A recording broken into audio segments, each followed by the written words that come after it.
It's time for Security Now. Steve Gibson is here. We've got a look at the latest security news, including Boring SSL, plus answers to 10 of your questions. Security Now next. Netcasts you love.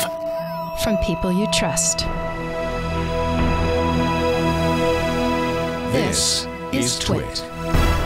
Bandwidth for Security Now is provided by CacheFly at CacheFly.com. This is Security Now with Steve Gibson, episode 461, recorded Tuesday, June 24th, 2014. Your questions, Steve's answers, number 190.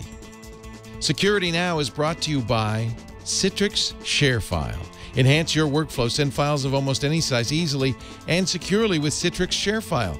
Try Citrix ShareFile today for a 30-day free trial. Go to sharefile.com, click the microphone, and enter Security Now. And by IT Pro TV.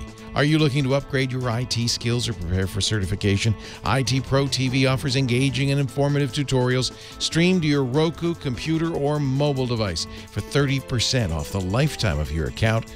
Go to itpro.tv/securitynow and use the code SN30. It's time for Security Now, the show that covers your security and privacy online. Ladies and gentlemen, I give you the explainer-in-chief, Mr. Stephen Tiberius Gibson. Yo, Leo. Yo, Stephen. You know, that is filtered into Wikipedia now. I know, I'm not sure. It's not his real middle name, but it could but be. I'm quite happy. I'm quite happy with it, having danced with Captain Kirk. Yes. Cardboard cutout for New Year's Eve. I think I probably earned that. You're known for that now. Yeah. So we've got episode 461, which is a Q&A, since we spun everybody's propellers up last week with our episode on authenticated encryption, and sort of an interesting week. We've got the EFF promoting the return of Open Wireless, a acronym YAFUSL, which stands for yet another fork of Open SSL. Apple cautiously inching forward with Touch ID. Guess who's going to start selling domain names? I'm sure you know already. I do know. And some positive noises from the legislative front on the NSA and patents. Miscellaneous hijinks updates, and 10 questions from our terrific listeners. So lots of fun this week, I think. As always, jam-packed with goodness. Before we get to those stories and more, let us say hello to our friends at Citrix, who have done a great service to everybody in business who is at all security conscious. Unfortunately, there is still some education to do about sending email attachments. You've heard me say for years, don't send email attachments. It's risky. That's how viruses get spread, malware gets spread. We tell people not to even open attachments. So if you're in business and you're sending attachments, you're kind of going upstream here. And there's other reasons you may not want to send email attachments. They're insecure, and nowadays files are so big they can overflow the mailboxes, get bounced back. And yet I understand when you're in business, you often need to share contracts, presentations, bills. Email attachments are kind of a big part of business these days. Can I suggest an alternative? And if you're not the person at your company who decides this, tell them about it. Citrix ShareFile. The easiest, fastest, simplest way to share files. Instead of sending an attachment via email, you're sending a secure link. And it's easy for the people recipients at your end, at the other end, because they don't have to know anything. They don't have to have a ShareFile account. They don't have to log in. It's great for you because not only is it secure, you control it. You can add all sorts of controls about access, how long you can, let that file be on the internet, how many times they can download it. You can demand that they enter an email and a password if you wish. It's set up so it works with almost every industry, including HIPAA compliant in healthcare, we're compliant with SEC regulations in finance, so that's important too. Confidentiality is everything. I always laugh when I get emails with attachments from my lawyers, and they have these disclaimers that say, if you got this in error, don't open it. It's not yours to see. You shouldn't read it. Go put it away immediately. Like, that's going to work. That just makes people want to read it. Start using ShareFile. Somebody asked me, can I use ShareFile to get files from clients? Yes. You can also do that. You can request a file. Upload files up to 10 gigabytes. If you use Outlook, they've got a plugin for Outlook. They've got widgets. They've got desktop sync tools. It works with what you're doing. For instance, I have a ShareFile folder on my desktop. When I record audio for the radio stations, I save it to that folder. It's automatically synchronized right up to my ShareFile cloud. I can share it there with my smartphone apps or directly. In fact, if you want, I could show you. Well, I'll save you time. You've probably seen me do it. I can show you how it works. It's really great. Supports Write Signature as well, so you can use e-signatures. This is fantastic. I want you to try it free today. Now, here's the way you do it. When you're listening to Security Now, we have a special link at the top of the ShareFile page where it says Podcast Listeners. It's kind of hidden, but if you wouldn't mind, click that one. Podcast Listeners, got a microphone next to it, and then use the offer code Security Now. That way, Steve gets credit, okay? That's what we want. You'll get 30 days free. Steve will get credit, and everybody will be happy, including your clients and your colleagues. Citrix ShareFile. Try it today. ShareFile.com. Use the offer code Security Now after clicking the link that says Podcast Listeners. Citrix ShareFile. I love it. I use it all the time, and I've tried all of the choices. All right, Steve, time for the security news. So this is kind of weird. The register, well, it got some good coverage because this was being promoted by our friends at the Electronic Frontier Foundation, the EFF. And, of course, the register.co.uk covered it in their typically snarky fashion. The headline was, EFF wants you to open your Wi-Fi to improve, all caps, in their headline, privacy. And then their first little two sentences said, the Electronic Frontier Foundation, EFF, wants Internet users to go back to the turn of the century. And I thought, well, wait a minute. Okay, yeah, we have had a century turn not that long ago, so that's appropriate. Well, there was Wi-Fi at the turn of the most recent century. And open their Wi-Fi, their wireless networks for anyone to connect in order to enhance privacy. The EFF wants us all to use the Open Wireless Initiative's free router firmware, which allows users to create open guest accounts that anyone in range can use. So I saw these headlines and I thought, okay, wait a minute. What? So first of all, there is a site, openwireless.org. And it wasn't clear from looking at the EFF's site whether they were one of many sponsors, because there are many sponsors shown at the bottom of the homepage at openwireless.org. And the EFF is prominent, but there's a bunch. And so I checked out the what is listing, or the who is, rather, entry in the Internet Who Is database. And sure enough, in 2011, so 3 years ago, openwireless.org was registered by the EFF. There's an EFF domain name for its email, and the street address is that of the EFF in San Francisco. So this is really one of their domains. And so here's their deal. And I'll explain it, and then we need to talk about it, because it's sort of, definitely has got pros and cons.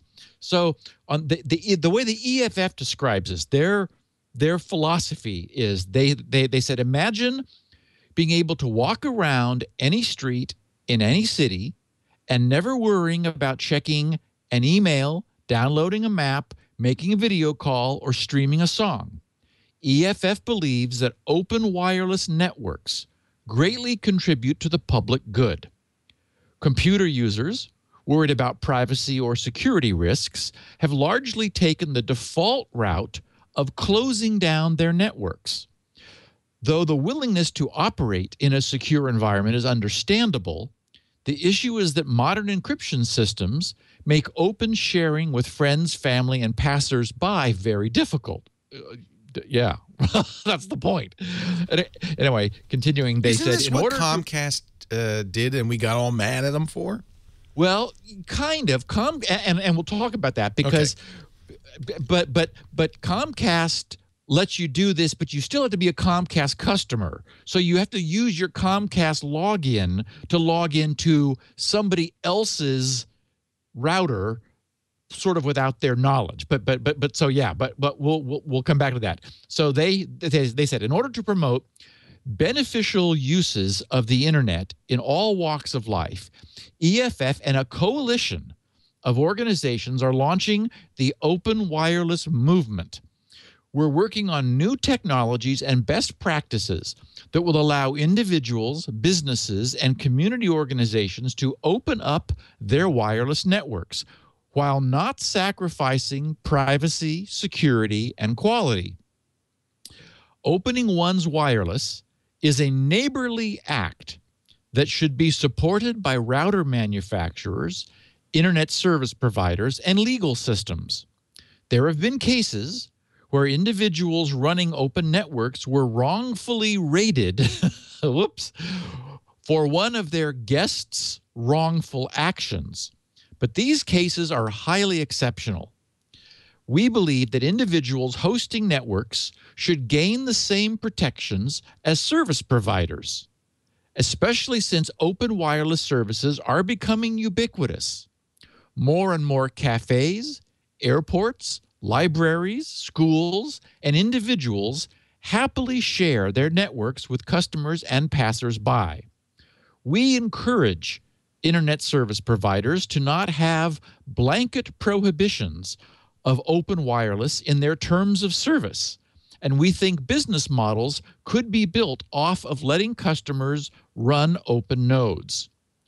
Open wireless also helps conserve radio spectrum. It turns out that wireless networks, 802.11, which is Wi-Fi, operate much more effectively and efficiently than cell phone towers because wireless systems are connected to a much more distributed system of routers. Many more devices can operate on the same frequency. If you wish to find out more about open wireless, go to openwireless.org. If you are a technologist or company that would like to get involved with the movement, email openwireless@eff.org. So that's their position. Now, what is interesting is there's some upcoming event, and I didn't write it down, and now I can't remember what it was, but it's like a month away, where the EFF is going to be unveiling replacement firmware for a router, an open source replacement firmware, which will have been security audited for a router they're not yet disclosing. So they haven't said what router, but I mean, it's going to be probably Linksys, I would imagine, since that tends to be the one that most of these alternative firmware platforms run on most easily.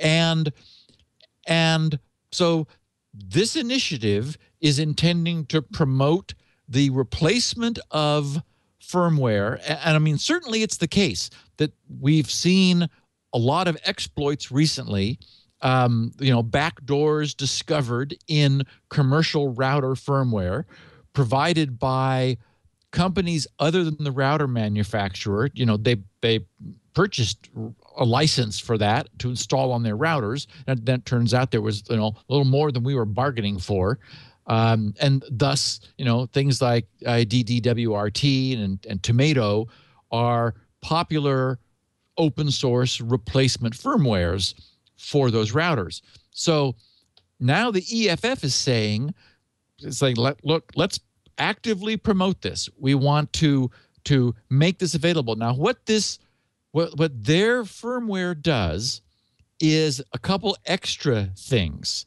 It creates, now it's not clear to me whether you can share a single router with a closed network. That is, whether it has a guest, a guest facility, the way Comcast I think does pretty that. much. Yeah, and all routers, yeah. Many routers, modern routers have that. Yeah. Yeah, I would think guess all that's modern routers do now. Yeah. And the reason I'm not sure is that somewhere I read them saying get any cheap router and install this. So as opposed to installing this on the one you already have. So, but I don't know either way. Right. But there is a technology which I was surprised when I dug in that it was as widely available as it is, and that's EAP-TLS. EAP is Extensible Authentication Protocol, which it turns out is sort of hiding in all of our routers. It's really ubiquitous, but it's not sort of the default de facto standard. In order to get WPA or WPA2 certification, you have to have it in the router. So it's in all of our routers. And what that allows is it allows a client certificate to be installed in your phone or your iPad or your laptop, whatever you're going to be connecting to, or your desktop if you have a wireless connection to your desktop at home. And so what this does is EFF will be making this openwireless.org certificate, a client certificate, freely available. So everybody installs this, and the matching certificate will be already part of this firmware, this open wireless org firmware that they will be promoting that people install in their routers. And what this means is that you still get encryption even though your access point is open. So strangers can connect. There's no portal. They're anti-portal. And they talk about how, frankly, that's sort of hostile. In their image of this future, lots of people are running this replacement firmware. There's also bandwidth protections so that you're able to say anybody using the openwireless.org. Oh, and that's the SSID, by the way. So, for example, when you're roaming, you would, hopefully you'd like bring up your list of available Wi-Fi, and there'd be a whole bunch of openwireless.org SSIDs, and you'd choose the one with the strongest signal strength, for example, and connect to it. No portal, no login terms of service or anything. They don't like that because they're liking the idea, for example, of people with ubiquitous sort of the Internet of Things devices, watches and phones and so forth, that are just hopping from one of these to the next, using the client certificate to be encrypted. So we're not talking the traditional unencrypted, easily sniffable open hotspot. But that's their intent, is to push this. Oh, and the way they talk about enhancing privacy is and of course we know who the EFF is. I'm glad they're there. They're, very pro privacy, anti, eavesdropping and civil rights and so forth. Of course, we talk about them as a consequence all the time. Their argument is their argument is we have to further back away from this idea that an IP represents a person. Their argument is, IPs are not personally identifiable, and we need to further break that association. If you do have an encrypted access point, if your Wi-Fi is encrypted, then you have a hard time making the argument that any misbehavior which is logged against that IP was not you, because it can't have been anybody else. So they're saying let's use this approach of sharing our IP address to further weaken the association. And that's where this notion of Comcast comes in, because the Comcast concept of, I think I read 50,000 routers in Texas, for example, have been replaced by Comcast, and Comcast customers are free to use anybody's Comcast bandwidth as long as they're able to log into Comcast. Well, inherently, that means that Comcast subscribers are no longer able to be held responsible for something happening to their IP. And in fact, the EFF has a PDF. I've got the link. You can track it down. Right now, it's on their front page. It's in the show notes this week, and I tweeted it earlier today. So there's a number of ways people can find it.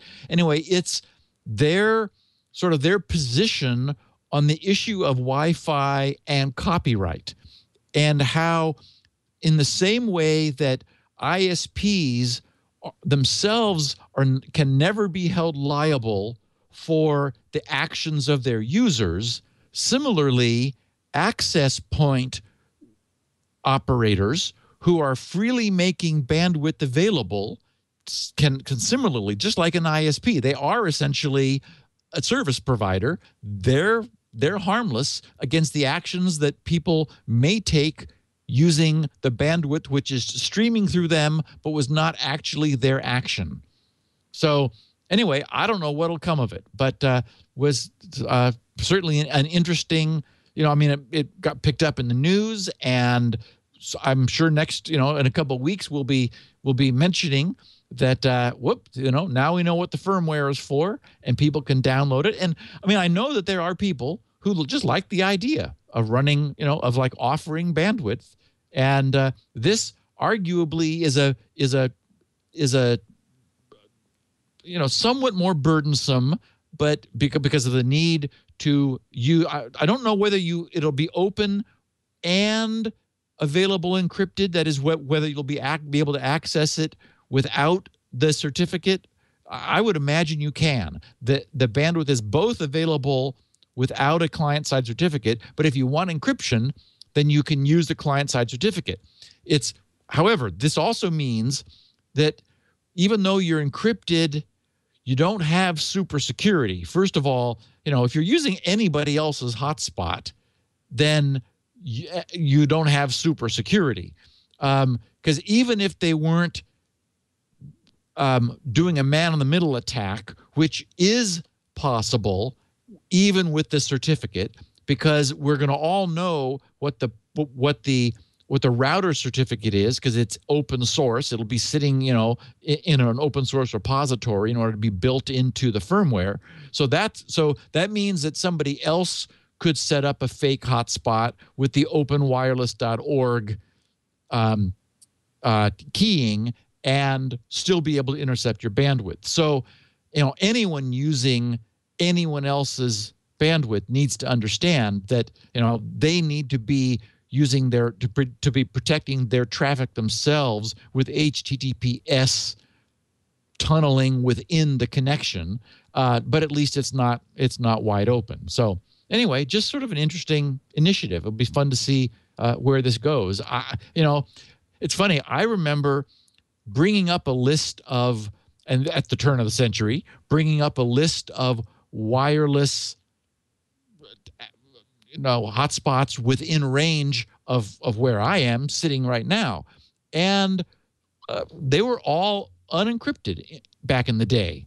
Now there isn't a single unencrypted wireless hotspot around, within my residential community. They've all got the little padlock showing, and it's it is the case that you go to restaurants and sometimes they're making Wi-Fi available, or sometimes if the restaurant will have wireless, but you need to ask them for what the password is. So, what do you think? Well, didn't we? Part of the concern we had with Comcast was the security issue.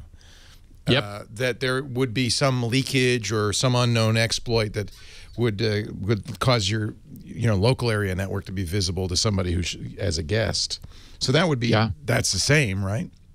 Yep. But it's absolutely, you need to make sure that for example, in the way that the guest systems are set up now, in contemporary routers. You're able to say whether or not you want the guest account to have visibility into your LAN and or to be able to bridge over to your other wireless. Well, that's another thing I didn't think of, is the security of the person using the access point. You might be exposing your laptop to the owner, and if he were nefarious, that would be bad. So I think there's issues there. Otherwise, I think it's a great idea. Phone, F-O-N, has been doing this for some time. In fact, when they were first started as a company. Spanish telecommunications. Yeah, and when the phone routers first came out, the whole premise was to create a mesh of shared internet access. And they, actually, no, I was thinking Meraki. Phone does it, but then Meraki, the Meraki routers, that was the idea. Meraki ended up getting sold to Cisco and is not doing that anymore. They went enterprise. But I think that this is not a new idea. I like the idea. I just don't know how it's different. I guess the biggest difference from Comcast is you don't have to be a Comcast customer. It's just you're sharing it with the world. I like the idea, too, that the EFF is behind it. They're clearly good guys. I mean, if there's anyone I'm going to trust, it's them. They're saying this will be fully security audited. So, again, where we have people saying, well, I don't really understand DDWRT or Tomato, or I'm not comfortable with it. Well, here's something you could really, I think, be comfortable with. We'll have to take a look at it and see, what the features are, how it operates, and, really give it a good vetting. But, I'm with you. I really do like the idea of creating ubiquitous Wi-Fi. Right. And a mesh, but in a way that does not compromise the security of the owners. Now, one issue, and that you heard me mention in the EFF dialogue, is that the current terms of service of many, in fact, most big ones, they have a list on openwireless.org showing ISPs that don't do this, and they're not major ISPs. The typical default terms of service says you cannot knowingly, willingly share the bandwidth you're buying from us with other people. That is, it's for your use, your household's use. You can't make it broadly available. So that's where, the EFF understands that, and we're going to need some concession from ISPs backing down from that and saying, okay, fine, as long as you do it in a responsible way, we'll allow you to. So the point being that doing it deliberately right now would be a technical violation of terms of service. That's what advantage Comcast has. They are the ISP, so they set the terms of service. Yeah. All right. Good. Yeah. It's an admirable idea. Yeah, and let's hope it happens. I mean, it would be, I don't know how big a movement it is at the moment. I think. Well, the whole point for Comcast is it affect their entry into wireless data, right? Yes. If they can blanket, and they have in many towns, blanket that town with Comcast access points, now they can do a phone service. There's all sorts of stuff they can do. And so there's a commercial incentive that the EFF lacks. Their only incentive is altruism. Yeah, truly. And I think usually greed trumps altruism. I'm sorry to say. Yeah. So I did note that there was some news leak from China about the scale of Apple's orders for the Touch ID sensor, which has led those who track these things to predict that when we get the next generation of Apple devices later here coming up in 2014, all of them are going to have Touch ID. The new iPhone 6s, the new the iPad Air, and the iPad Mini. I had someone who's working on a Squirrel client took a look at the API that Apple just opened up, because this was one of the things that we learned about during the iOS 8 was that the Touch ID API was going to be opened up. And so what they did was very simple. It's just a binary go, no-go indication. Applications are able to request a real-time prompt from iOS to confirm the user's Touch ID identity. That is, that whoever's holding the phone has registered that fingerprint among those that are known by the phone, that are authorized to use the phone. So unfortunately, I don't think you get like who among the users. There's no, well, as it was described to me, it was just binary. It was yes or no, Touch ID just succeeded. So, they're keeping it very simple and moving it forward slowly. But for example, in the case of at least this Squirrel client, you'll be able to use that in order to re-authenticate that you're still the owner who wants to use Squirrel to log into a website. So I'm glad for that level of functionality, and it's nice to see Apple creeping forward. I mean, they've proven it now with the 5S, and they're going to release it more broadly. Well, Adam Langley has forked OpenSSL. Oh, interesting. Yeah. He posted a short... So has Google, right? Yeah, well, I mean, Google. Adam Langley is at Google. But is he doing it as Adam Langley? He's doing it as Google. Oh, yeah, he's doing it as Google. Oh, okay. Yes. Yeah, sorry.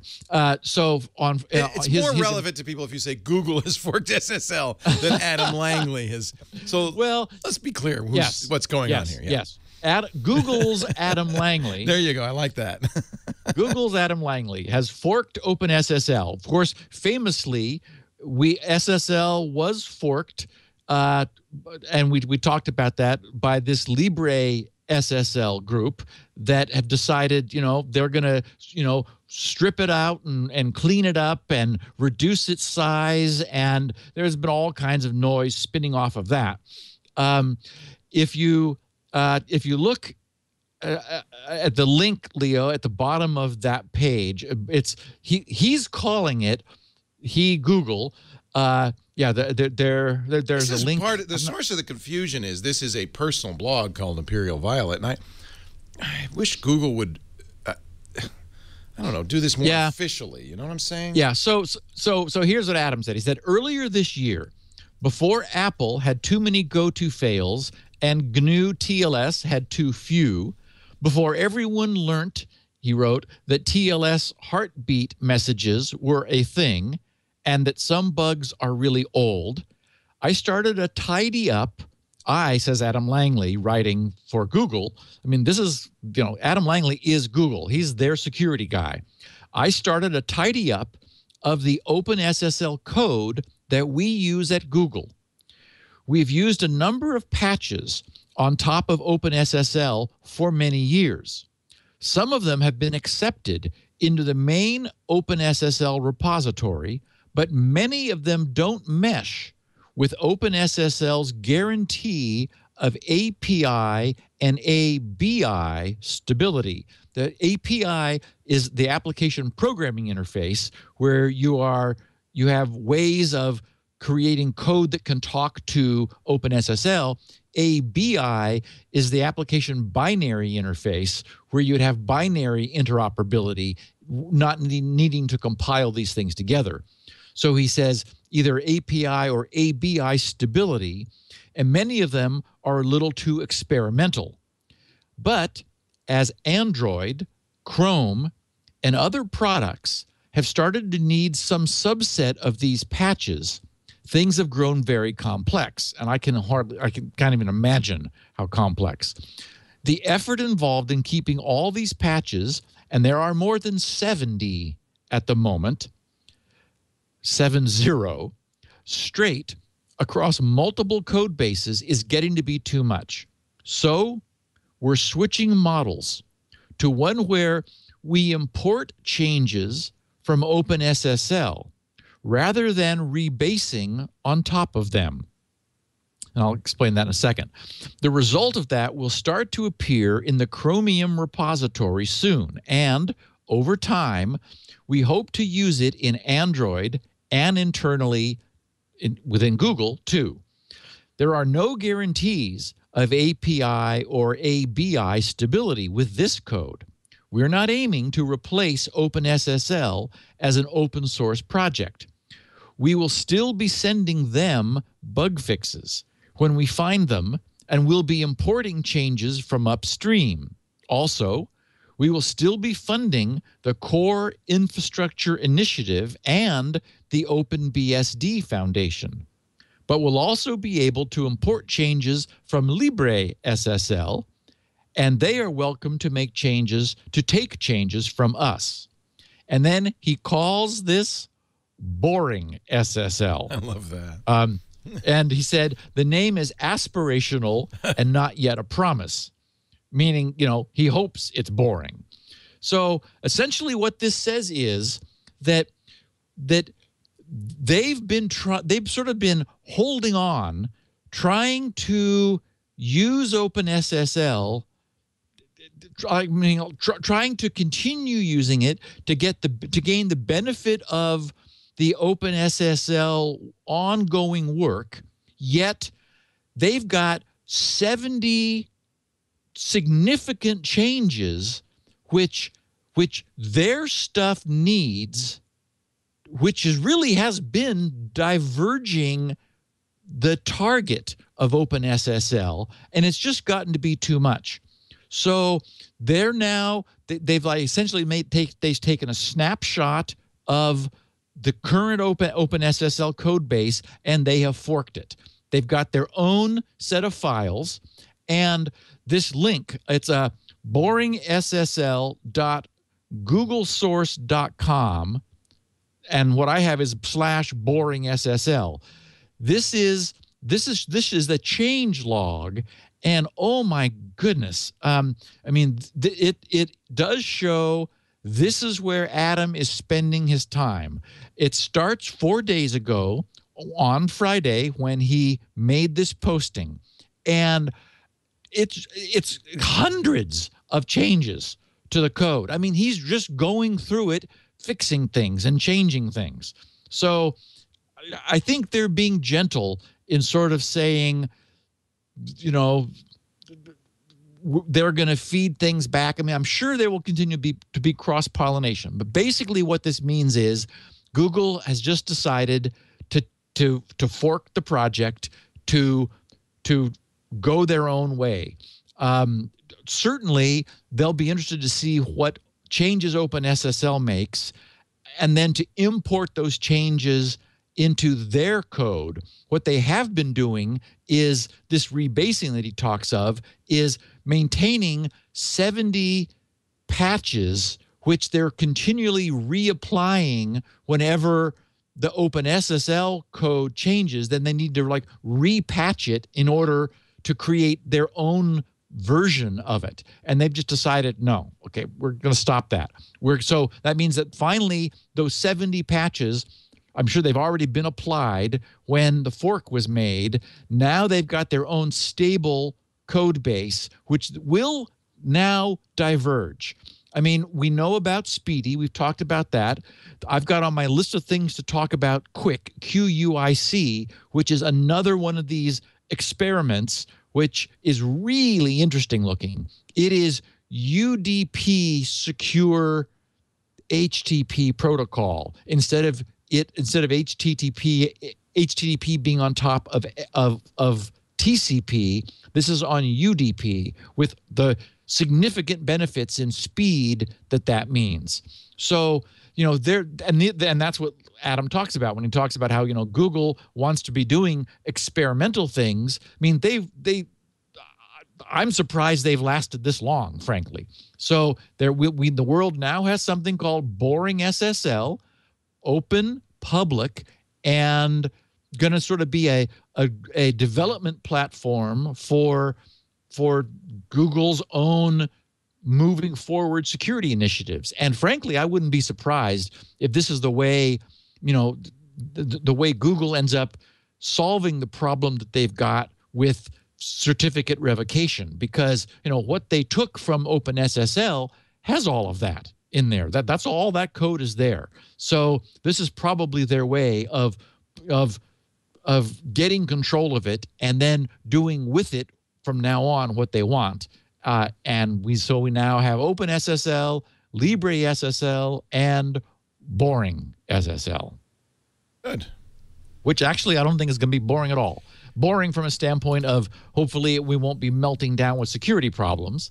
But I mean, it's going to be the platform for all of these initiatives that Google will be experimenting with, which I think is neat.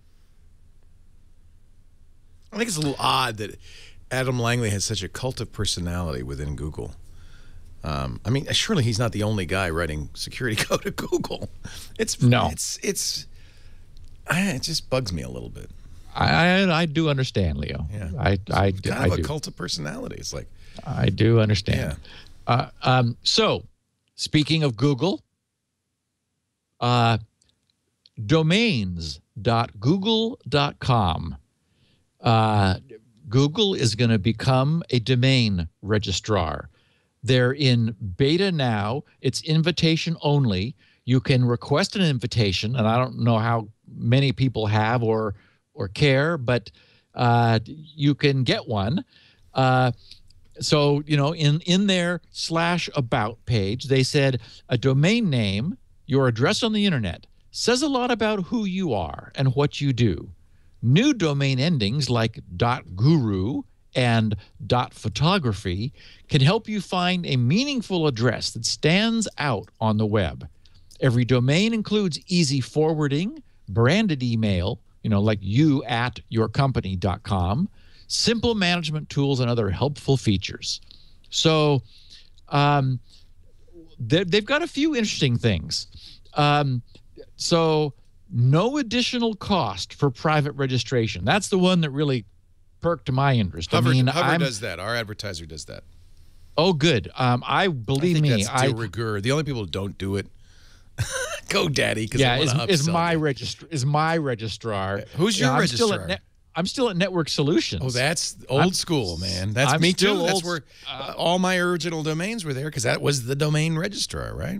Yep, they were. They were the guys. And they're just. It takes me maybe 10 times longer. I'm not exaggerating. 10 times longer to register a new domain name, because I have to say no to so many things, Steve, that they're trying. Hover.com. Seriously, I moved everything over there. I can't risk it being lost. I mean, I don't know why it would be, but I'm just, I'm a nervous Nelly about, grc.com ever being stolen from me. There's a pretty solid transfer process that is overseen by ICANN. I think it's safe.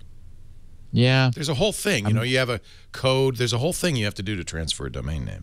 Well, but if someone broke into my Network Solutions account, or Network Solutions had a breach, then they could authorize the transfer of my domain, and right. and that would be bad. I don't want that. So yeah. So you do? Yeah. I don't understand. That's how it is now, right? Yes, and so I'm hoping that Network Solutions has really good, old school, strong security. I see. And believe me, I've got a password from hell, so no one's going to guess that. Right. So, I mean, I've protected myself every way I can with all kinds of verifications and email addresses I never use for anything else, and so forth. So, there's a couple of questions about the Google registry, though. Okay. Well, for one thing, they've been doing this for years internally. So they have been official registrar with ICANN for, I think, 10 years. Oh, interesting. I didn't know that. They're just now opening this to the public. But they have one thing that puzzles me. They limit you to a certain number of DNS requests per year. Now, I don't know if networks... Whoa. It's a large number. I think it's I can't remember what it is, 1 million or something like that. But that is, I've never seen any registrar say that. Maybe that's the case. I don't know. That seems odd. Now, it's a large number. And remember, DNS requests they'll be cached. So yeah. So the only reason I could ever see that being a problem would be if you were deliberately using extremely short TTLs, times to live, on your DNS entries. And the only reason you would do that would be if you were needing for some reason to change your IP addresses frequently, or be making changes that you didn't want to have cached for a long time. Back in the old days when we were being attacked, when I was with Vario, I had a relatively short TTL of a couple hours, which would force all the all the other DNS servers to come back every couple hours and see whether GRC's IP address had changed. Things have been much quieter lately, and so we've gone back to a more normal TTL. I guess I don't really see that being a problem, but that is an interesting, caveat. I guess maybe they're just being honest. Instead of saying, oh, unlimited bandwidth, they're saying, well, we have a very high limit on the number of requests you make. But I do remember seeing other commercial providers of DNS doing that.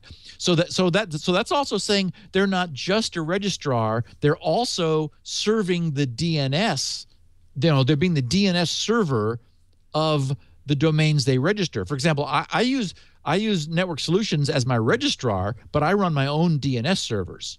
So I'm not using Network Solutions as my DNS only to get the, to register the domains. You get 100 email aliases. You get a customized 100 subdomains. And 100 subdomains. Yep. That's like images.grc.com. Those are the subdomains. Yep. And they integrate with Squarespace, which we like. They're going to integrate with some of our partners. But they say that limitation is the only thing that puzzled me, and I wanted to ask you about that. Yeah, I don't see it as any problem for anyone. Yeah. And also, I'm curious too. They said availability of new domain endings. The problem with things like .guru and .photography is that they need to be supported by the DNS server, like by the root DNS servers, or by servers that your server knows to query. And this is why like .com and .edu and .org and .net, they all are. But these sort of off-brand top-level domains just don't have wide coverage yet. So it's nice that you can buy them, but it's you need to be able to have them supported. Now, I guess the point is that Google would be doing that. Right. So they're using Google's DNS servers, so that's nice.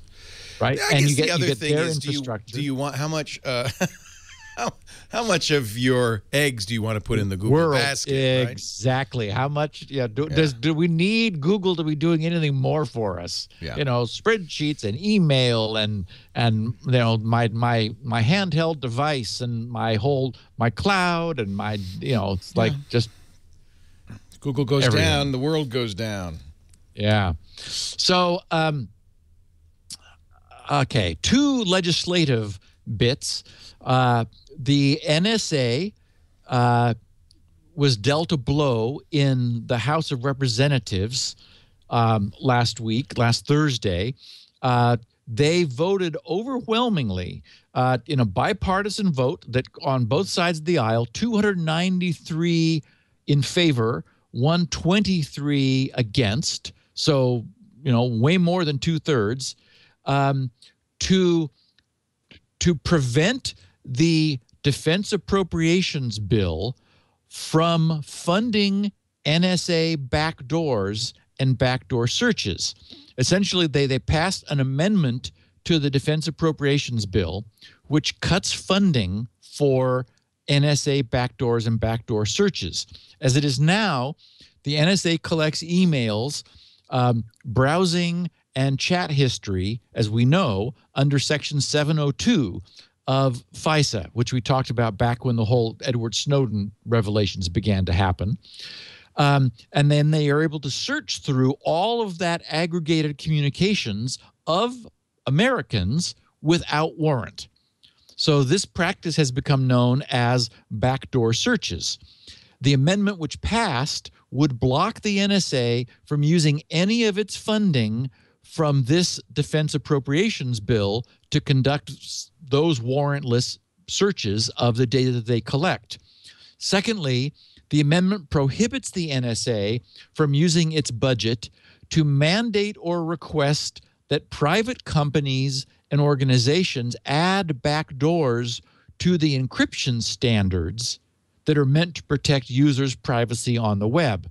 Now, it is true that this controls the purse strings, and purse strings are important, but this is certainly different from legislation saying they are not able to do that.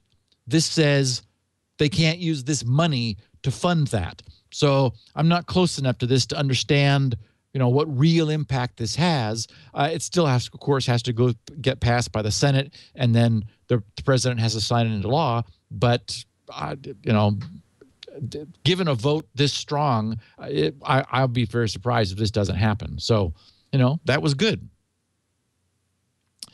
And we got some nice motion, although less useful than many watchers of this were hoping, on the patent front. There was an argument, it's about a year old, by an Australia-based bank called Alice Corporation that sued a bank called CLS over CLS's use of a patent which Alice Corp had on how to use a computer for escrowing. That is essentially how to use software to run a third-party escrow. And CLS said, this patent is bogus. And Alice Corp said, no, it's not. We've got a patent and we're enforcing it. So what we got last Thursday was a ruling from the Supreme Court agreeing that simply running a concept through a computer doesn't itself merit a patent. That is, Alice Corp, it didn't invent anything. They just said, okay, here's how you do escrowing with a computer. And so, the people who are worried about the freedom with which patents are being granted for software, we're hoping for a much stronger statement from the Supreme Court. Unfortunately, we got something, not very useful for anything else. Clarence Thomas wrote the decision. It was a unanimous decision, so not even controversial on the court's side. And he wrote in his rendering of a judgment, he explicitly said that this didn't need to deal with the question of abstract ideas, which in his writing he called the abstract idea problem, because the facts of the case were so obviously against the company with the bad patents. So essentially, this, it made a statement about software patents that are simply embodiments of real-world things implemented in software. And so that's good as far as it goes. To the degree that there are any other of those out there, they will now no longer stand. This, anybody who's fighting what they feel is a patent in software that just simply states, oh, we did this with a computer, those patents will be easily overturned based on the rendering of this decision from the Supreme Court. But everyone who's watching patent law was hoping for more than this. And then, okay, so I really got a kick out of this. I have a follower, Rothgar, who tweeted me.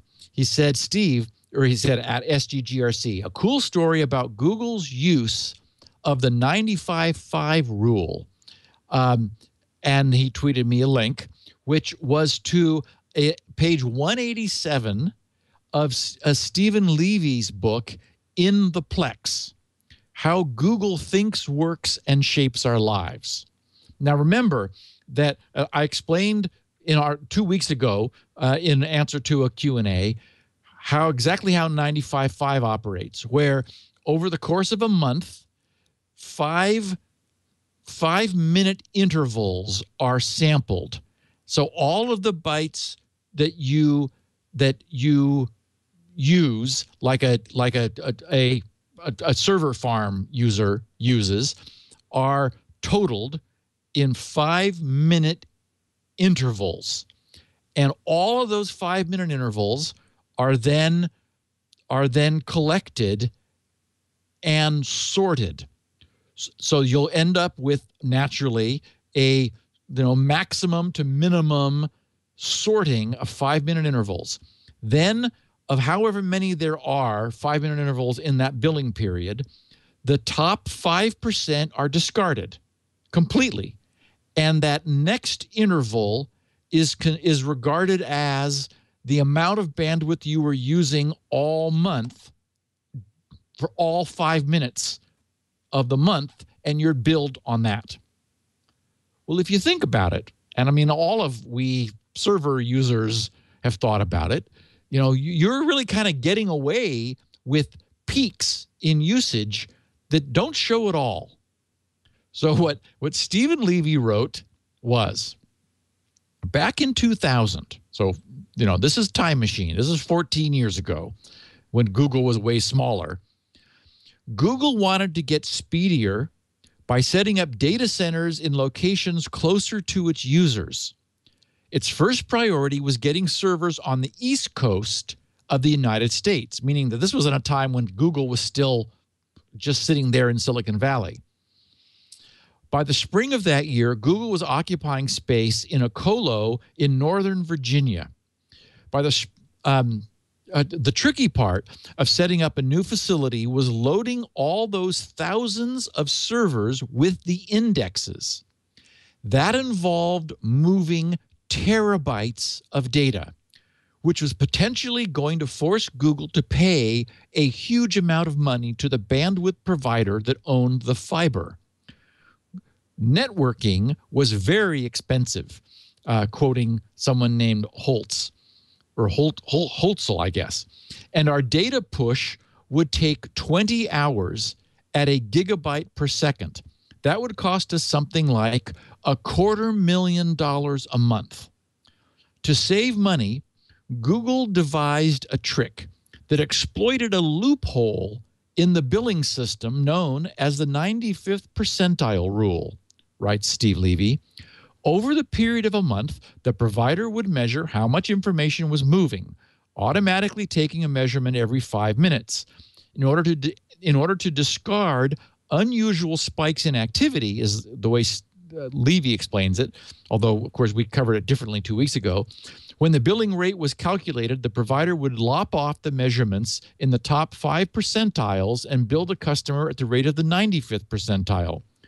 Google's exploitation of the rule was like the correct answer to a trick question in one of its hiring interviews. It decided to squeeze the movement of all of its information into those discounted spikes. Quote, we figured out that if we used zero bandwidth all month, except for 30 hours once a month, we would be under that 5%, says someone named Reese. For 2 nights a month, from 6 p.m. to 8 a.m. Pacific time, Google moved all the data in its indexes from east to west. We would, quote, we would push as fast as we could, and that would cause massive traffic to go across. But it was during the lull hours for them. And, of course, the bill came out to zero, says Reese, because they then lopped off that top 5%, and our remaining bandwidth was in fact zero because we didn't use any otherwise.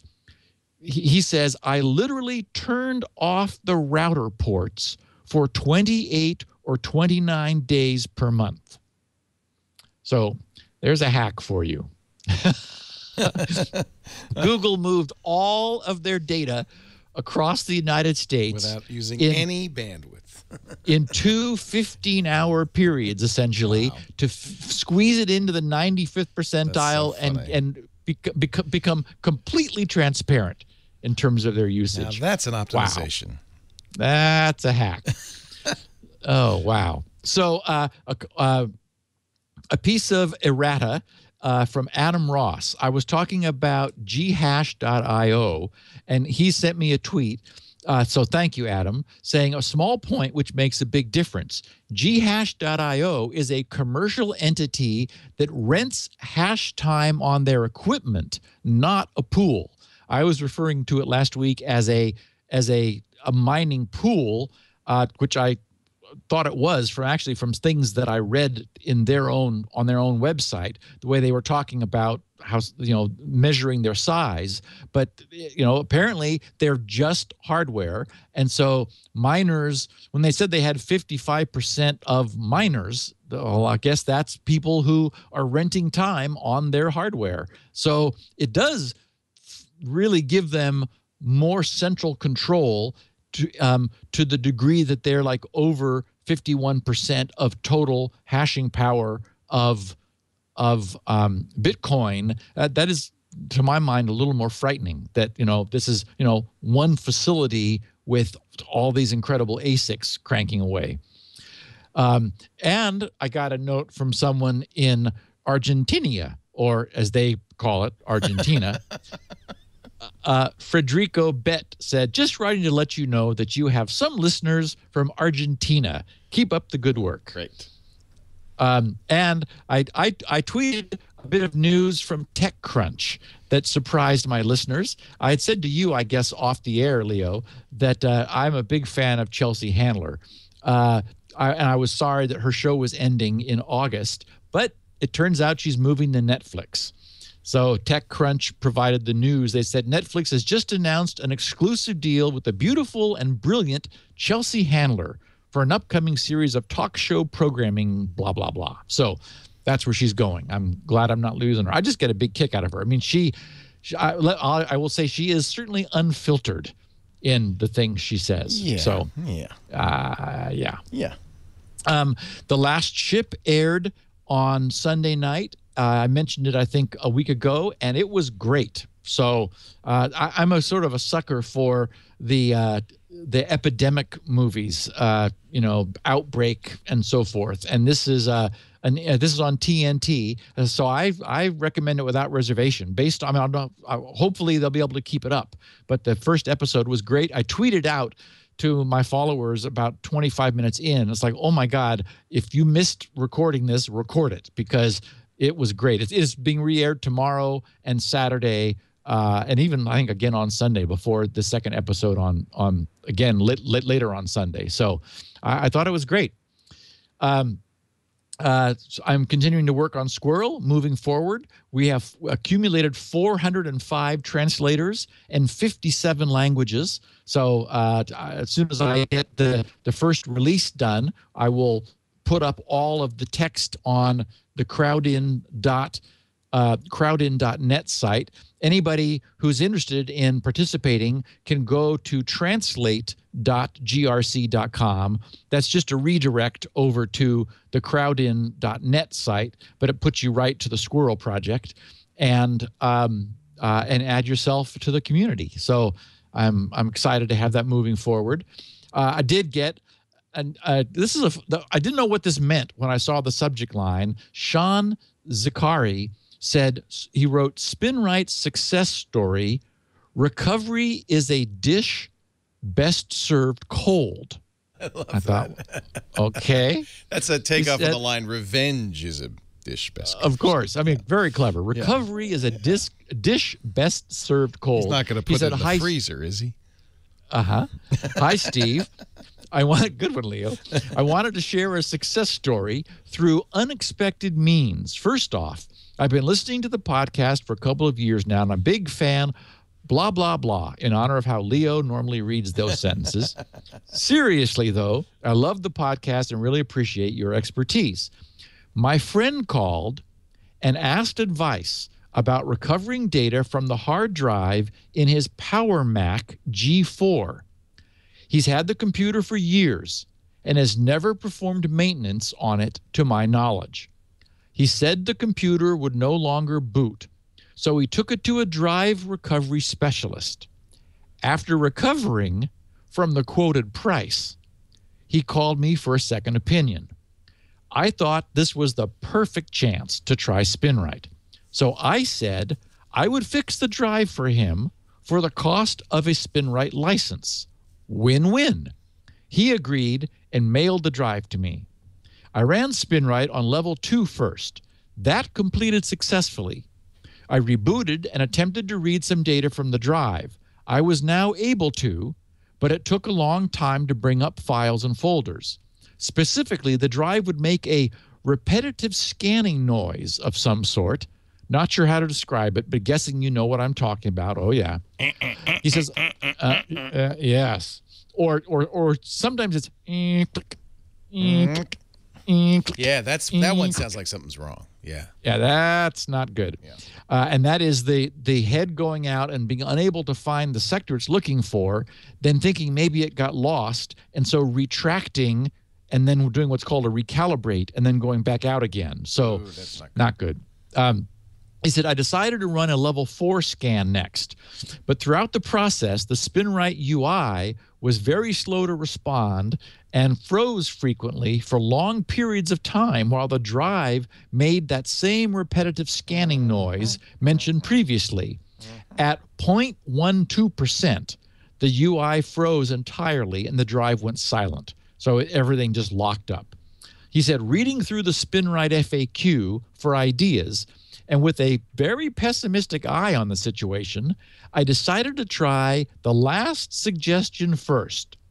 I put the drive in the fridge for an hour, popped it back in the computer, and started a level 4 scan again. The scan process hit that same 0.12%, and the UI started to move sluggishly, but overall not as bad as before. I shut the monitor off and let it go. I was on the way out the door anyway. When I came back 4 hours later, the scan process was half complete and moving along steadily. It finished late last night. I'm happy to say the drive is totally quiet again, and the data seems to be intact. There were a couple of I/O errors in my friend's home folder, which I'm guessing may be related to trying to read an HFS Plus volume in Linux, but it looked like all the important data was accessible. Thanks again for a fantastic product. So this one really did. I mean, this was on the this was really way out on the verge of, you know, past its life expectancy, but thanks to cooling it off, which surprisingly can function. As he says, recovery is a dish best served cold. And he got his data back. Send them a copy of, send the IRS a copy of SpinRite. I think they're having a little trouble with their hard drives. I've had some people tweeting, has Daryl Issa been in touch with you? Steve, we're going to take a break, but we have questions. You said it, 10 of them from our strong and true audience. Before we do that, though, let me tell you about one of our favorite sponsors, the great folks at IT Pro TV. You see me with the big IT Pro TV mug. It says IT Pro TV, hearts, twit. And I think they really mean it. In fact, if imitation is the sincerest form of flattery, then IT Pro TV must love us. I love it, too. Tim and Don actually asked me, they said, do you mind if we copy your model? What we want to do is do video for IT people who want to get their certifications. It's specifically aimed at the various certification tests, but also for people who just want to tune up their skills. And I said, of course not. First of all, it's a really good way to do it, and I'm honored. They have been doing very well, I might add, at IT Pro TV. I think they just, I don't know, but I think they just crossed their 10,000th subscriber. You may remember that it was only a few months ago they crossed the 1,000 threshold. They're growing fast. And that's because they have such an easy, entertaining approach to teaching you IT. If you are ready to get the certs for the A+ exams, the CompTIA A+, Net Plus, Security Plus, or Microsoft's MCSA, or maybe the Cisco. Are you ready to do the ISC Squared Security Certs? They've got a great trainer there, Adam Gordon. You may recognize that name. They're also going to, coming in the third quarter, do Apple Certs, VMware, MS Office as well. Always adding new courses. They add about 30 hours every week.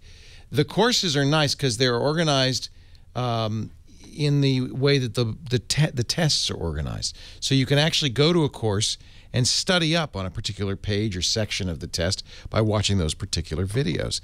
Their virtual machine sandbox lab is awesome because it lets you, even if you don't have access to servers and clients, actually do the work on their clients and servers via the virtual machine.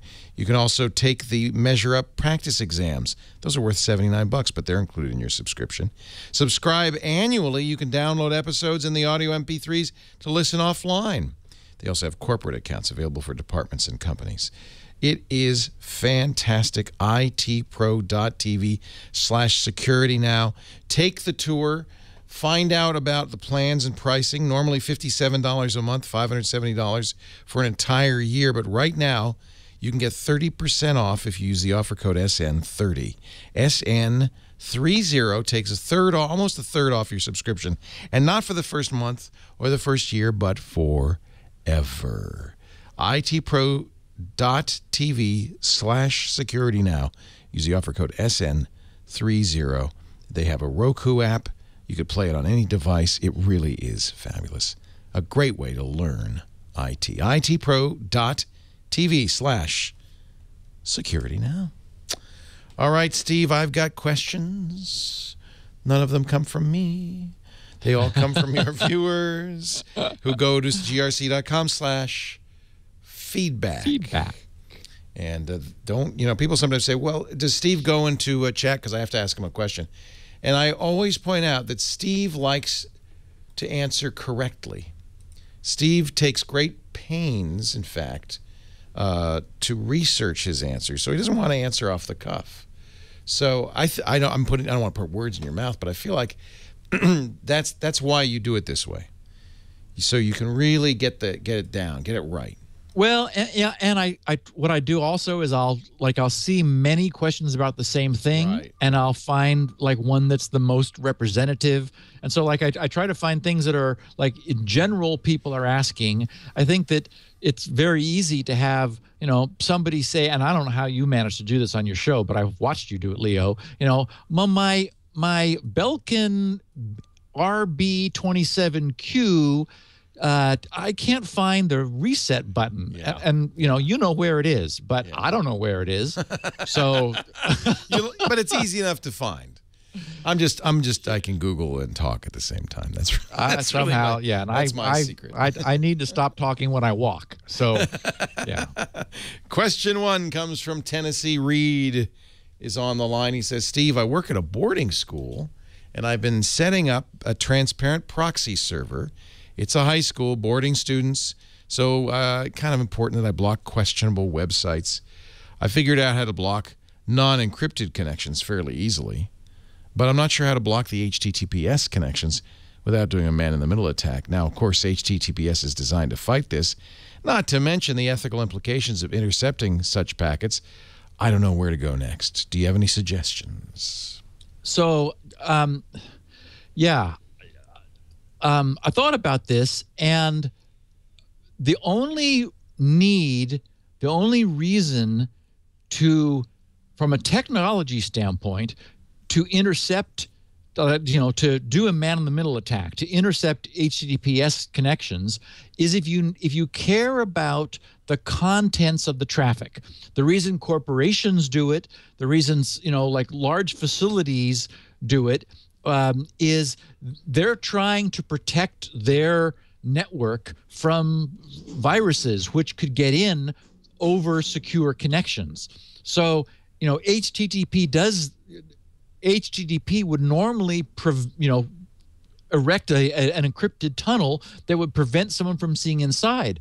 But if what you really want to do is questionable websites, then DNS and IPs provide you all the protection you need. You don't need to see inside the traffic itself, you just need to say, the following website domain names and or IP addresses are blacklisted. So, and also the only way to successfully filter HTTPS is to force everyone to have a certificate, and with that comes a lot of responsibility. So, it's just sort of better to stay away from that and use DNS and IP blocking that can be done outside of HTTPS at the TCP level, just to keep people away from sites you don't want them to visit. For this kind of thing, it just really seems like cracking into their connections is more than you want to do and more than you need to do. Because you're just blocking the site. You don't have to block the contents. Now, Exactly. The one thing he's worried about is that somebody will use, say, an open VPN, that they'll, you use ProXPN, for instance, and then he can't see any of the traffic at all. But he could block proxies, I guess.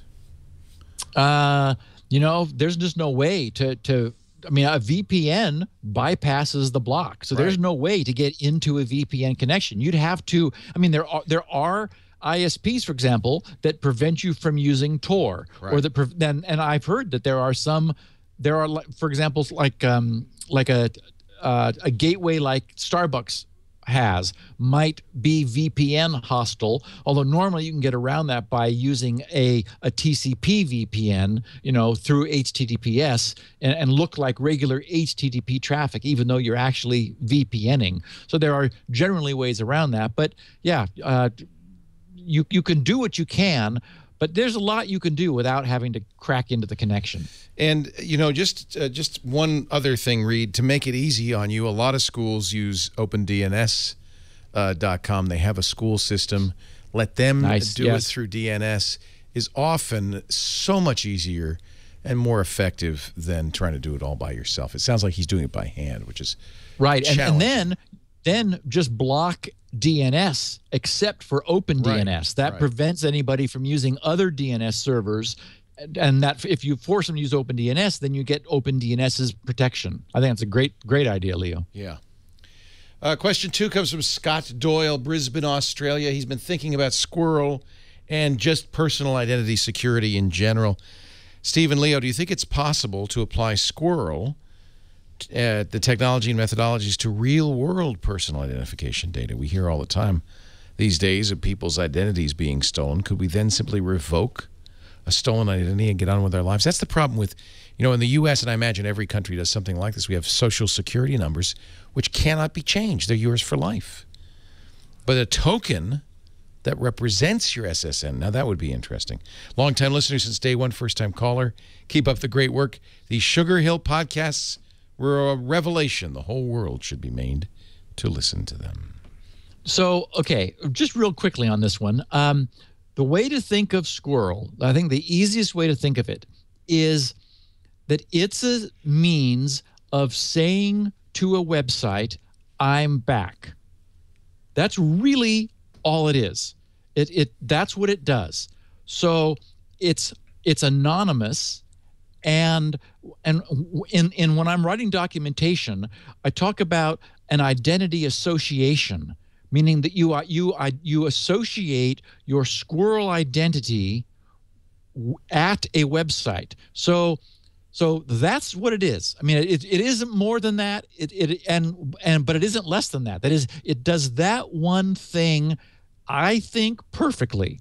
So that if you created an identity on a blogging site, then when you come back, the site knows it's you. You're the same entity that was there before. That's all Squirrel does. Is it with cryptographic purity, it says this same entity came back. Now, if while you're there you create an account that's got real world data, then that will be associated with your Squirrel identity. But that's not necessary, but it's likely. For example, as soon as I get it, like the moment Amazon supports Squirrel, if they ever do, I will associate my Squirrel identity at Amazon with my Amazon account. So I can then use Squirrel to log into my Amazon account. And that then creates that association. So it is certainly the case that if Squirrel caught on, there could be services, for example, that bind your real world identity to your Squirrel identity, and if your Squirrel and Squirrel provides a mechanism for securely changing that, you get or getting it back if it's stolen. There's complete control over that. So that could be done as a service, but it's sort of outside of Squirrel's scope. All Squirrel does is it's able to cryptographically anonymize you uniquely on every website and say, when you come back, it's me again. I do think, though, there would be nice to have some sort of authentication that could be revoked for your real identity, for your personal identity. It'd be an interesting problem. An identity that could be revoked. So that's the issue. You can't revoke your Social Security number. So right. Well, and we have a problem with fingerprints too. You know, yeah. You can't revoke your Right. fingerprints. Your birth date's always your birth date. Oh, I guess you could change that, but if you had these identities that you could revoke, I don't know. It seems like, get to work on that, would you? Question 3 from Dave Redicop. Hey, Dave! Nerds on Site. Remember him? From London, Ontario, Canada. Steve, your podcast has been instrumental in helping our thinking around what security should be. We're always grateful, and every week we look forward to your podcast.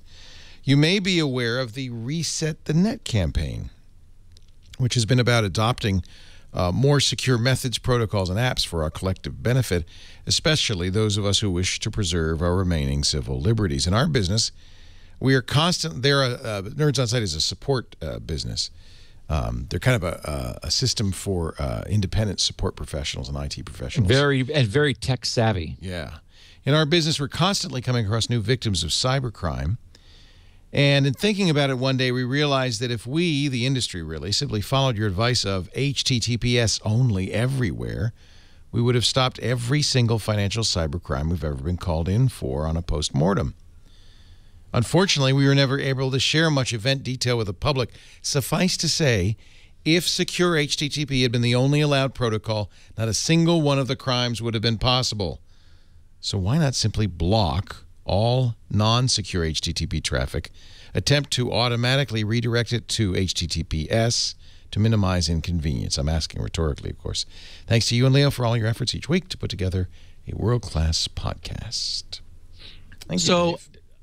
This was a great question, and I see it in various forms in the Security Now email all the time. So, as I said, this is sort of my process of sorting through things and finding things that everyone is curious about, or at least more than one person. Certainly, it's the case that more and more sites are supporting HTTPS. But unfortunately, even now, it is really the case that the majority of sites still don't. It's not free. You need to have a security certificate on your server. It's a little tricky when you're in a multiple domain hosting environment, because now clients support something called DNI, a domain name indication, where they're able in the original connection to specify in the initial HTTPS handshake, they can specify the domain name there that they're wishing to connect to. That's important. Otherwise, every single domain name has to have its own IP, which isn't available in a shared hosting environment where there's generally some IP constraint. So, I mean, there are still too many barriers to HTTPS. It's getting better all the time.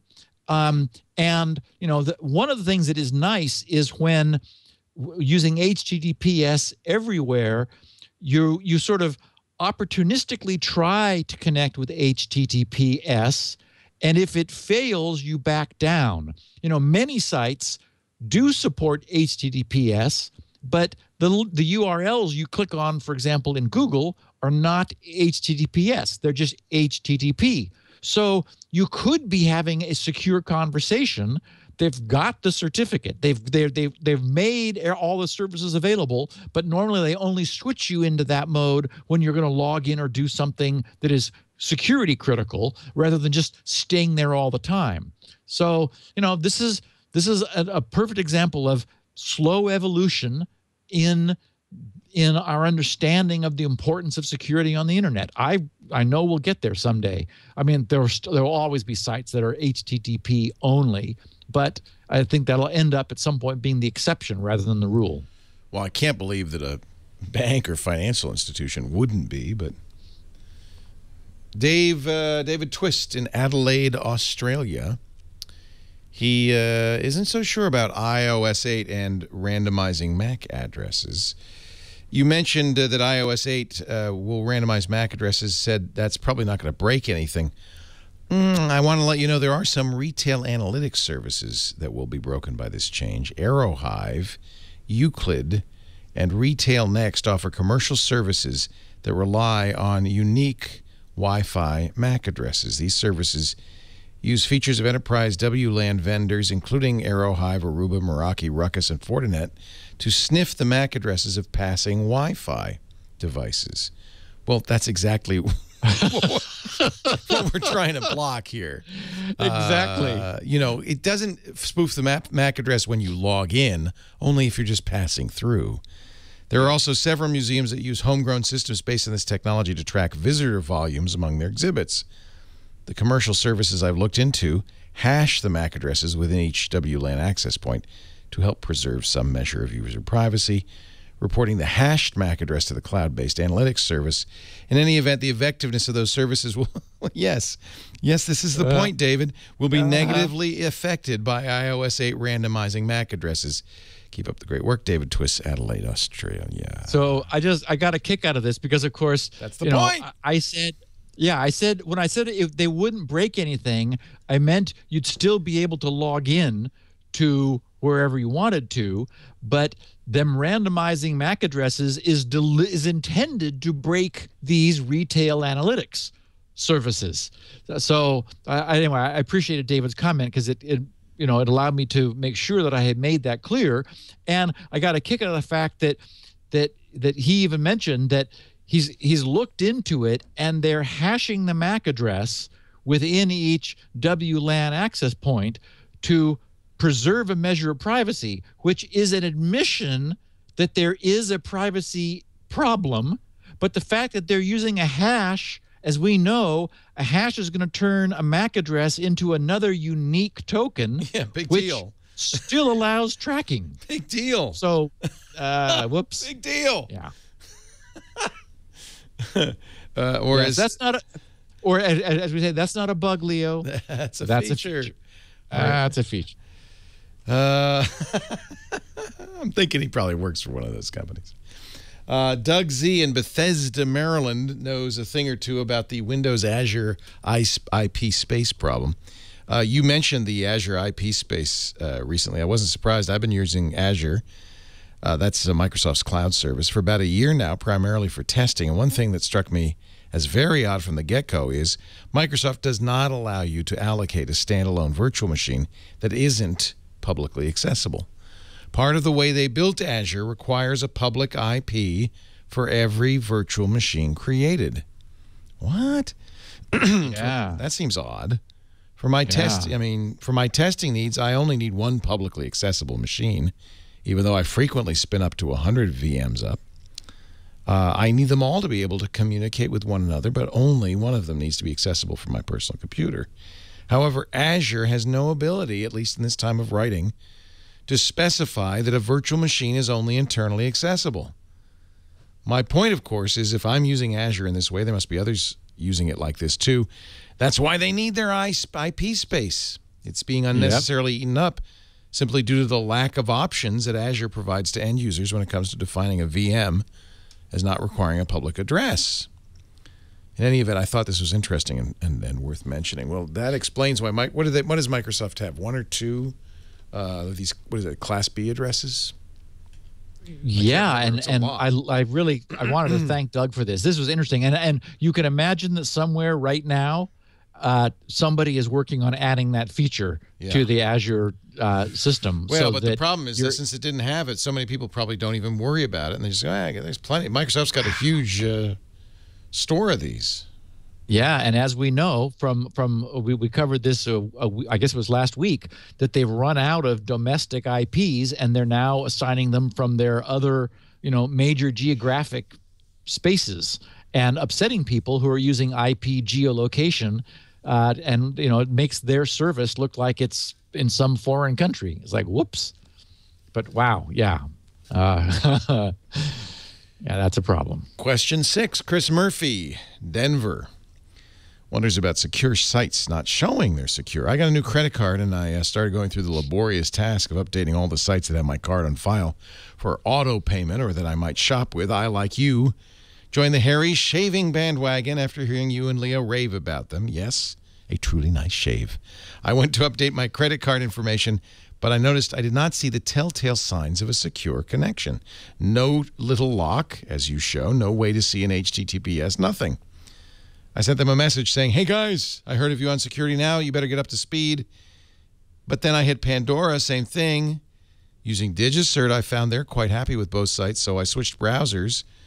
My primary Safari on the Mac, but I get mixed results with Firefox on the Mac PC, i.e. on the PC. Some sites show different things, none consistent. How can we tell folks who don't do anything? Yeah, sorry about that. I didn't edit that. How can we tell folks not to do anything until they see the lock and or HTTPS if it isn't constantly displayed? How can I, as a somewhat savvy computer user, trust a site myself? Should the browsers stay somewhat consistent in showing what's secure and what's not? Thanks in advance for any advice. This is a common question. Yes, and we haven't talked about this for a long time, so I thought it was worth sort of coming back to it. Yeah. And I had something to add to it also. So the problem, Chris, is that it's very much like I was just talking about in response to the question about HTTPS. GRC went to only HTTPS. So even when you're doing nothing, I mean, when you're going, just like browsing around GRC, we're secure. We're HTTPS everywhere, all the time. And we even support the HSTS, which is the secure transport flag, where we're telling servers only connect to us securely. And we even built that into Chrome. I was Adam Langley I had email exchange with. And I said, hey, could you add me to your list of domains that you only connect to securely? So it is possible to always be secure, but it's not necessary. And the confounding thing is that you could be sitting at a page on the site asking for your credit card information, where the page itself is not secure. The page was delivered insecurely, but the form, when you actually click the button, it will be a secure submission. Now, that's really, though, sort of retrograde. The reason is, if the form is delivered insecurely, it could have been modified. And so once upon a time, we were saying, well, that's kind of okay, as long as when you click the button, the submission itself is over a secure channel. The problem is you can't see that. When you click the button, the confirmation page will come up in response to your secure connection and submission, and it'll say, thanks very much, that'll be secure. But it gives people a much better sense of security if the form itself is delivered securely, but it's also only the safe way to do it. If the form is not delivered securely, it's completely susceptible to somebody altering it, changing, for example, changing the URL that the form submits to. So if you got a form from your bank not delivered to where the form itself, the fields you're filling out, is not secure. You have no idea, no assurance that when you click the button, it's going to go back to the bank, because their insecure delivery of the form means that anybody could have altered the URL in the form's submit URL to send your credit card information elsewhere. So I remember years ago saying, yeah, that's really not such a big deal. Of course, the world has changed a lot since then. And I would argue now, wow, you know, you want to get to a secure form, and that's what you fill out, because then you know the form came from the institution and nobody could have gotten into it and changed it. Now, there's an option in NoScript, which is nice, which is off by default, but I've got mine on, and rarely do I see a problem. Only when I'm not expecting the form to be secure. This switch in that I said NoScript. I meant LastPass. It's a LastPass feature. So everyone using LastPass can turn this on, although it's not on by default, which warns of an insecure form submission. So LastPass is in there looking at all of the code coming into your browser, and it will alert you if you have a page, if you've received a page that's got form stuff on it, and the URL to submit it is not secure. So that's a nice feature to have turned on, and I would recommend everyone do that. And as I said, sometimes you'll come to a form that just doesn't matter. It's a questionnaire or something, and who cares if it's not secure. And LastPass, sure enough, pops up a notice saying, oh, just so you know, this is not a secure submission. It's like, okay, good. Thanks for letting me know. I'm glad that normally I don't ever see that when I care about what I'm submitting. I'm looking the security for of that in LastPass. Where is that? It's down deep. I think it's on the advanced tab. All right. Yeah, because I did not know that was available. That's a nice. Yeah, it's a nice feature. Let's see, preferences, advanced, warn before filling insecure forms. Good. Now, do sites? Is that still? It used to be very common that you'd have mixed pages. Yes, I know, very common. Is it less so now? Unfortunately, not. There must be a reason for that, right? Why would you do that? Technically, basically, it is now. I would say it's security sloppiness. The web developers are figuring all that needs to be protected is the transmission of the user's credit card information over HTTPS. Yeah. But they're forgetting that the point is the reason you need to protect anything is interception.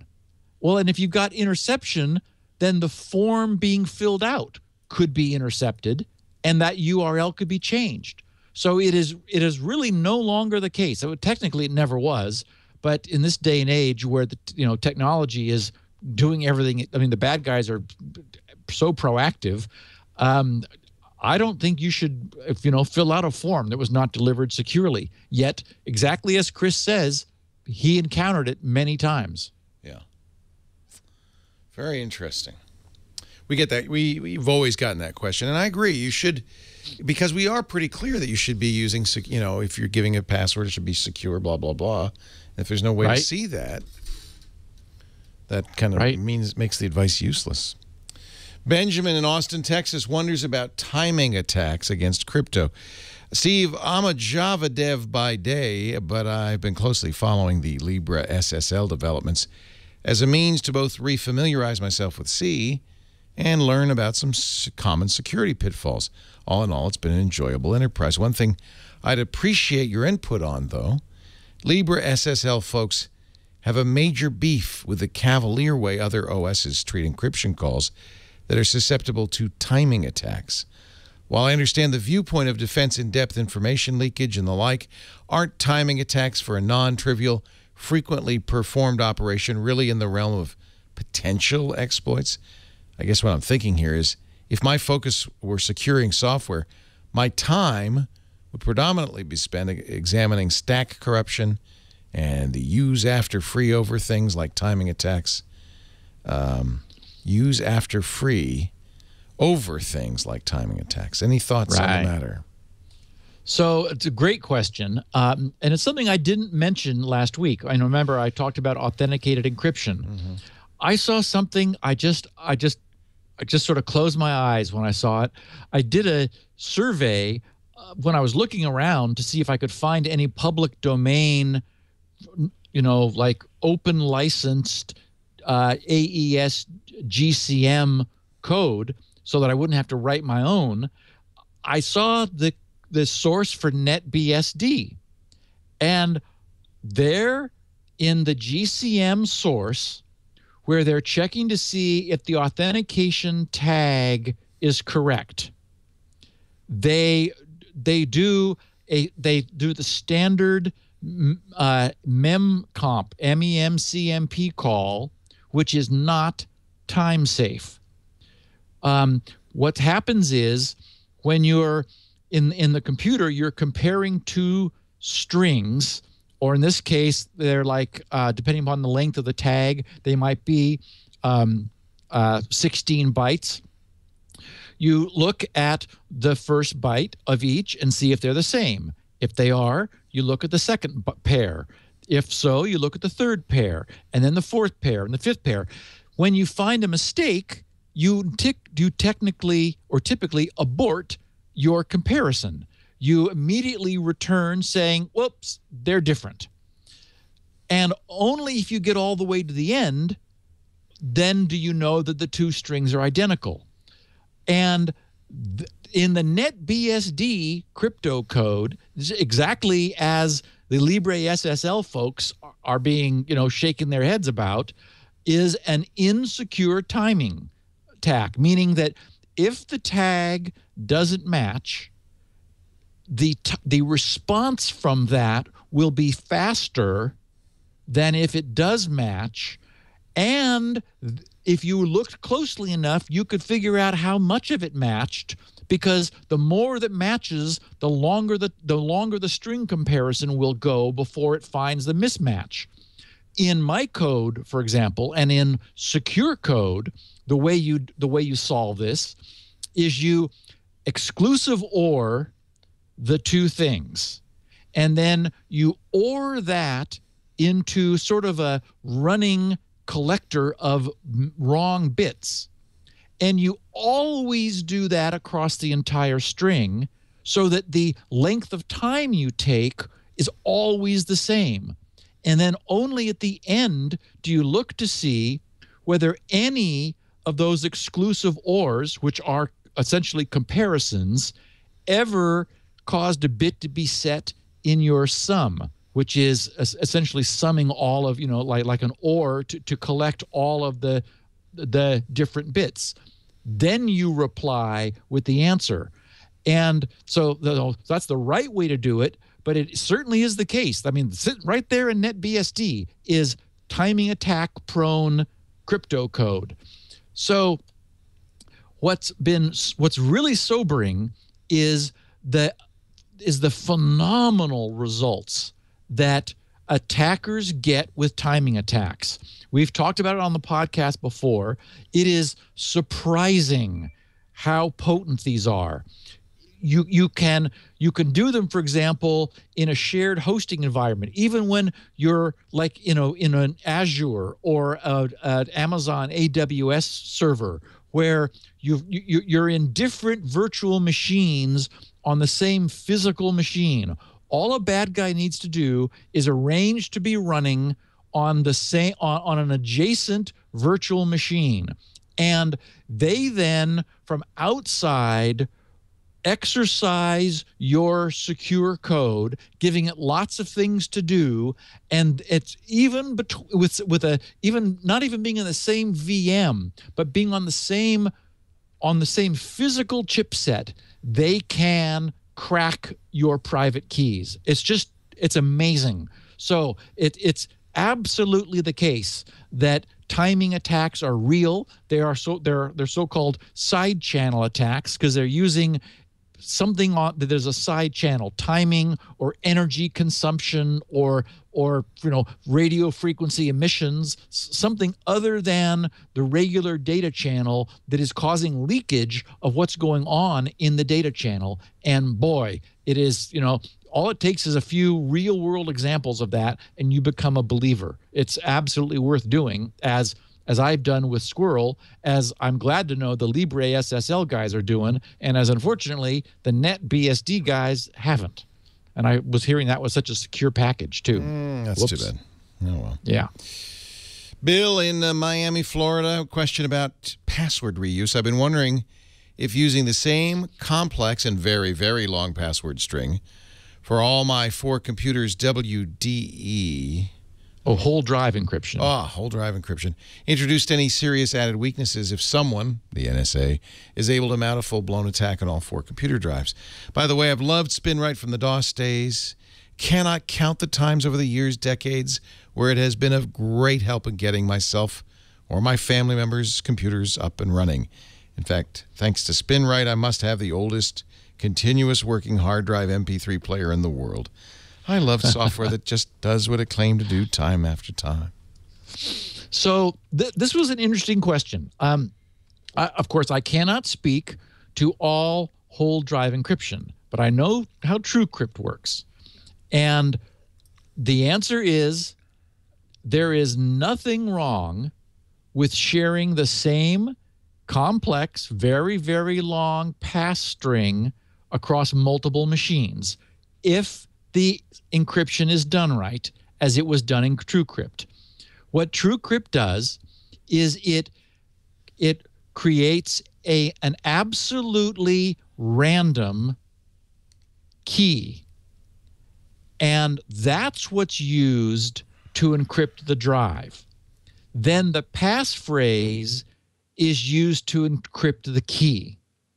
So on 4 different drives, independently set up, they will each use a very different random key. And then the same passphrase will be encrypting that very different random key. And I don't see any, it is the way TrueCrypt did this, they did it correctly with a random IV, a random key, just the same passphrase. And so it is the case, the weakness is if one of them got cracked through a brute force attack, which is, as far as we know, the only known way of cracking that key. And that's why it's got to be complex and very, very long. But a brute force attack on one would have allowed them to discover that passphrase used on the other 3. But the point is, I think what Bill's asking is there any weakness inherently and like intrinsically introduced from passphrase reuse on different drives? And again, no, because it was done correctly in TrueCrypt, and presumably in other whole drive encryption systems too. There should not be a problem, but with the understandable and obvious problem that if one got cracked, then the other ones have been too. No update on TrueCrypt, is there? No, nothing. Haven't heard anything. So weird. I don't think. Yeah, I don't think we'll hear anything until. I think that actually there was something I saw. It was on Pastebin though, and I didn't track down the source. It looked like a dialogue that Matthew Green was having with the TrueCrypt with a TrueCrypt developer, where he was asking the developer to consider relicensing some portions of the code in a way that would allow them to fork it and to reuse it. And again, the developer was really resistant to that. He just wanted it not to be used. Use it as a reference, but do your own. Well, that's interesting. I mean, the fact that the developer is speaking is interesting, if it's the actual developer. Yeah. Tim in Southampton, England shares a frightening personal story. Only a few hours after sharing a Google Sheet with my wife and unknowingly setting the sharing option to anyone who has the link, I was surprised to see at least 2 anonymous users viewing the sheet. The link was emailed to my wife, not distributed in any other way. I can only think our Gmail accounts have been compromised, or iPads have been compromised. Perhaps Google has been hacked, or more likely, someone reverse engineered the randomly generated URL. It's a pretty long URL. That seems unlikely. I implore your listeners to be extra vigilant when sharing any files within Google Drive. Luckily for me, I don't keep any confidential items in the cloud. The only thing these anonymous users would have viewed is a list of tasks I need to do around the house. Sigh. I've contacted Google to investigate and will keep you updated with any response that I get. So it was funny because this triggered a funny anecdote from the very first release of SpinRite 6. I had a technology where my original concept for distributing SpinRite was people could buy it, and I would give them a link with this just bizarre, long, cryptographically derived string. And this would be, they would receive it actually on the web page. I don't remember whether I was emailing that to them. It might have been just been on the web page. They would click it in order to download their copy of SpinRite. And essentially that link was authorized for their use. And I remember saying, print this out. This is your key for access to SpinRite. Now, I guess I've grown a lot in the last 10 years because I just wouldn't do that now. But what we discovered was that people were downloading other people's copies of SpinRite from like archive sites. And it's like, what? How'd that happen? Turns out that the download accelerators of the era, and probably still today, they were aggregating the links that anyone clicked who is using those tools. So those download accelerators, it would like open up multiple simultaneous connections, like 5 or 6 connections in order to ostensibly get the file quicker. Every link that anyone clicked who was using those was sharing that link with the cloud. So, boy, was it not secure. Now, I immediately revised the technology and canceled the licenses and reissued licenses for those people whose copies escaped them through no fault of their own, rather than other than using, a horrible download accelerator. Now, the links are good for only one time, and they expire after 5 minutes or something like that. So we've never had a problem since, because even if you shared the link, the act of using it, which was the act of sharing it, caused it to no longer be active.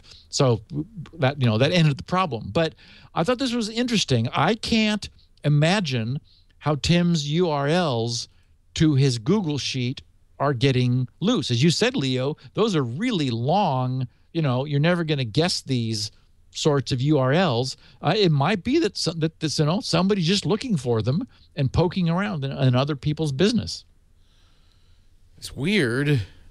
Yeah. Doesn't seem to bode well, that's for sure. Finally, question 10 from Corby, Reno, Nevada. He wonders about cipher block chaining and data corruption. I've always wondered, Steve, how CBC, cipher block chaining, deals with data corruption. If each block in a chain is affected by the previous block, what happens if just a single hit becomes corrupt in an early block? Surely CBC needs to be more resilient to having one bit corrupt the rest of the data. Thinking particularly of whole disk encryption, perhaps after a certain number of blocks, the chaining process starts over?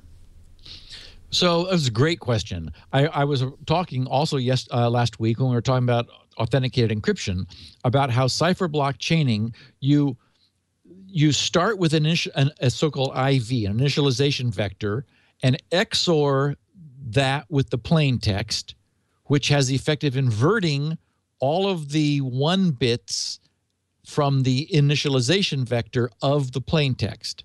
Then that you encrypt to get the ciphertext. Then you take that sort of as the initialization vector of the next block. That is to say, you take that resulting ciphertext and use it to XOR the next block's plain text, which you then encipher and get the second block ciphertext, and so forth. So this forms a chain all the way down. So yes, one corrupt bit will affect everything else downstream. How is that feasible? Well, first of all, whole disk encryption doesn't use a single chain over the entire disk. It actually uses a different technology called XTC. That's like the most recent one that is come into vogue now. But even CBC being used on the net, it is cipher block chaining only chains a block of data. That is, for example, a packet's worth. So a packet might be maybe 16K, for example, and the individual blocks are 16-byte blocks. So 1,000 or a K, 1024 chain or block ciphers in a row. And it's true, if 1 bit was corrupt, then it wrecks the rest, but only for that packet. Each packet starts its own chain, and it has its own initialization vector and its own sort of a local packet length chain. And with communication, if you get a bad packet decryption on the other end, then you say, oops, we got a problem, please retransmit. So in a communication scenario, you always have the ability on the internet to say, please retransmit. You don't have that ability on a hard drive, and that's why we have error correction code to fix errors when we're trying to read them back, because whoever it was who wrote that data, that might be months ago. They're long since gone. So because you can't ask for it to be rewritten on a hard drive, you need ECC. You don't need that in communications because you're able to say, hey, send it to me again. And the answer to the question of cipher block chaining is that just small blocks are chained, and the chains always start fresh at the beginning of a new packet. And it works great. You know what else works great? Security Now and SpinRite, the world's best hard drive and recovery utility. And the two merge together in one place, grc.com. That's Steve's website. You can go there right now and see all the great free stuff he's offered. Buy a copy of SpinRite, all that kind of stuff. You can also follow Steve on Twitter at SGGRC. Steve has 16 kilobit audio of the show for those of you who don't want to spend any bandwidth to get it. He also has great transcriptions. We'd like to start hosting those here, too, if that's all right with you. Somebody will send you a note. Because we do have transcriptions for the other shows. We thought, well, we might as well have a complete set. You can also get full quality audio and video at our site, twit.tv/SN, and wherever finer podcasts are stored, like iTunes and places like that, or get the Twit apps and you can watch live or download later. We do the show live Tuesdays, 1 p.m. Pacific, 4 p.m. Eastern Time, 2000 UTC. We'd love it if you'd stop by.